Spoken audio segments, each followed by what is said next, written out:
Maintenant, passons à la saisie d'une dépense. Pour cela, nous voyons que nous avons trois boutons. Un bouton dépense, un bouton article, un bouton garantie. Pour la saisie d'une dépense, appuyons sur le bouton ajouter. Nous allons récupérer dans l'information de dépense payer à le tiers à qui nous allons payer cette dépense. Saisie, utiliser ou la base de données. Vous avez à votre disposition une base de données enrichie par des enseignes. Il vous suffit d'inscrire soit le code postal pour une recherche rapide, soit la ville, soit le nom du tiers. Nous constatons que dans le 14e arrondissement de Paris, nous avons 3 enseignes. Nous récupérons, en double-cliquant, le Lidl qui se met automatiquement dans le champ du payer à. Nous mettons la valeur totale réglée de notre ticket, 52,50 €, en date du 10 février. Nous pouvons planifier ou non nos dépenses. Nous passons à l'étape suivante. L'étape suivante, comme dans Revenu, consiste à détailler notre ticket. Notre ticket étant composé d'articles, nous pouvons détailler l'ensemble des lignes de notre ticket.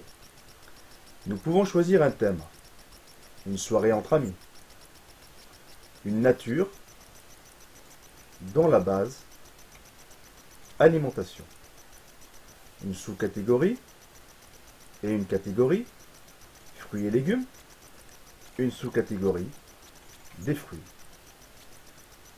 et même un article de la base des clémentines.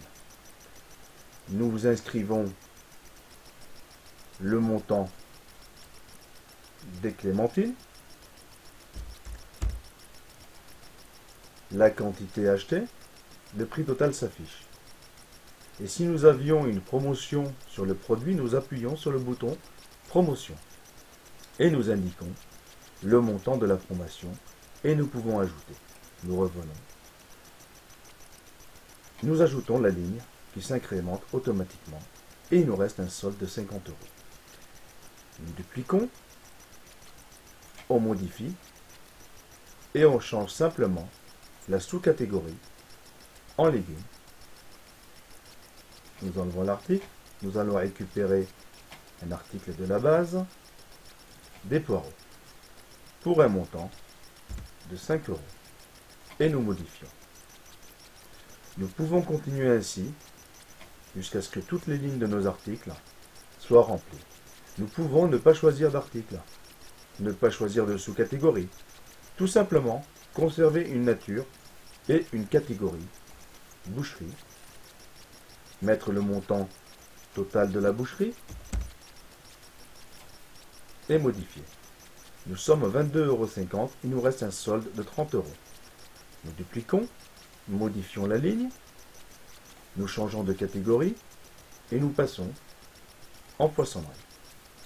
Nous en avons eu pour 20 € et nous modifions. Je duplique, je modifie, je suis maintenant en catégorie surgelé pour 20 € et je modifie. Nous constatons clairement que le montant total étant de 62,50 €, nous sommes à un solde négatif de 9,99 €. C'est qu'il y a une erreur. Si nous enregistrons ou passons à l'étape suivante, nous constatons que le solde est différent de 0. Ce qui veut dire que nous avons mis un article en trop. Pour cela, il suffit soit de supprimer avec la croix, soit de sélectionner et supprimer la ligne directement. Nous remontons à un total de 42,50 € et à un solde de 10 €. Nous dupliquons, modifions, changeons la catégorie, surgelé, pour un montant de 10 €, modifié, et nous constatons que nous sommes bien un solde de 0 euros. À partir de là, nous pouvons passer à l'étape suivante. Nous venons d'effectuer le détail de nos dépenses. Maintenant, passons au règlement de ces dépenses. Comment nous avons réglé? Nous constatons que le compte bancaire a été mis par défaut. Si ce compte ne correspond pas au module de règlement, il suffit de le changer. D'ajouter un compte bancaire, nous avons payé par le porte-monnaie, donc en espèces. Monnaie, caisse, solde initial du porte-monnaie 500 euros en date du 1er janvier. Et si je veux que mon porte-monnaie apparaisse par défaut, au lieu du compte, je coche cette case. On enregistre. La caisse se met en place et nous constatons que automatiquement le mode de paiement se met en espèces dans un état à régler au 10 février 2010 et nous ajoutons.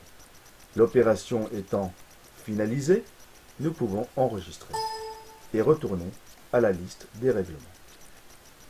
Nous sommes dans la liste des règlements au mois de mars. Nous constatons que la ligne n'a pas été affichée. C'est normal, la dépense a été réalisée au mois de février. Nous la faisons apparaître clairement. Si nous voulons changer le mode et l'état du règlement, il suffit de double-cliquer sur la ligne ou de passer par le bouton modifier. Si nous voulons changer tout simplement l'état de la ligne, il suffit d'appuyer sur le bouton euro, de changer la date éventuellement si elle ne correspond pas, et de valider. Et l'état se met automatiquement dans un état réglé. Comme pour revenu, la liste des règlements est conçue de filtres qui nous permet d'avoir des accès rapides, de pouvoir récupérer un tiers, de voir par mode de paiement, si je veux voir toutes mes cartes bleues, voir mes chèques, voir mes espèces, l'état à régler ou l'état réglé, les comptes, etc. Accès rapide, efficace, simple, sans jamais se perdre ou se tromper. Nous pouvons ajouter une nouvelle dépense ou retourner au menu dépenses. Le menu dépenses est composé d'articles et de garanties. Les articles peuvent être sélectionnés ou ajoutés directement dans cet onglet, modifiés, et les garanties peuvent être ajoutées directement dans cet onglet ou modifiées.